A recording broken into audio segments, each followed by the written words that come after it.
When I bought my home 3 years ago, I thought I was investing in peace.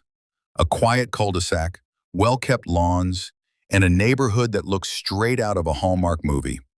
But like many homeowners who learned too late, I didn't fully understand the kind of power the Homeowners Association could hold over everyday life. At first, it was small things, a warning for a recycling bin left out too long or a suggestion to trim my bushes. I didn't mind. I wanted the neighborhood to look nice too. But then came the letter that changed everything. They claimed the color of my house, which had been the same soft gray since I moved in, was now out of compliance. It wasn't in their approved color palette, which had supposedly been updated in a meeting I hadn't even been notified about. They gave me 30 days to repaint or face daily fines of $100. When I asked for a list of approved colors, I was given vague, contradictory answers.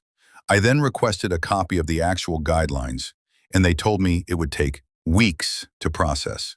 Meanwhile, the clock on the fine was ticking. I realized I wasn't the only one. My neighbor across the street was also being threatened over a shade of tan they had used for over a decade.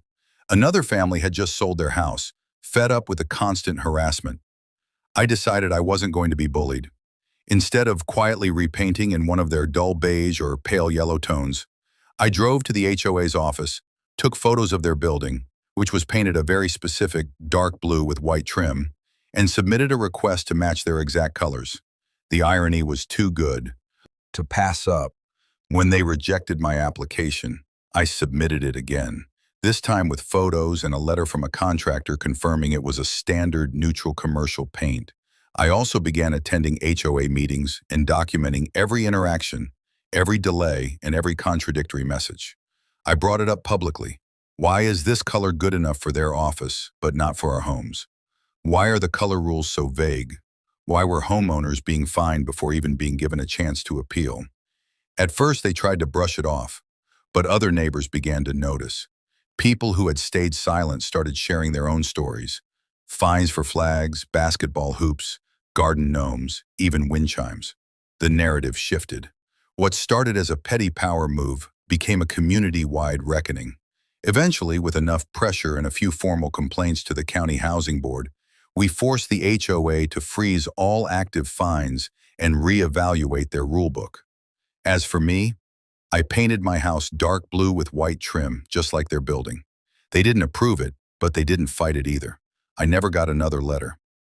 That small act of resistance turned into a larger push for transparency and fairness. We rewrote the guidelines with actual community input, established limits on fines, and created an appeal process that wasn't just a formality. The lesson I learned? When rules are designed to control instead of protect, they deserve to be questioned, loudly and publicly. And sometimes, the best way to push back is with a paint roller.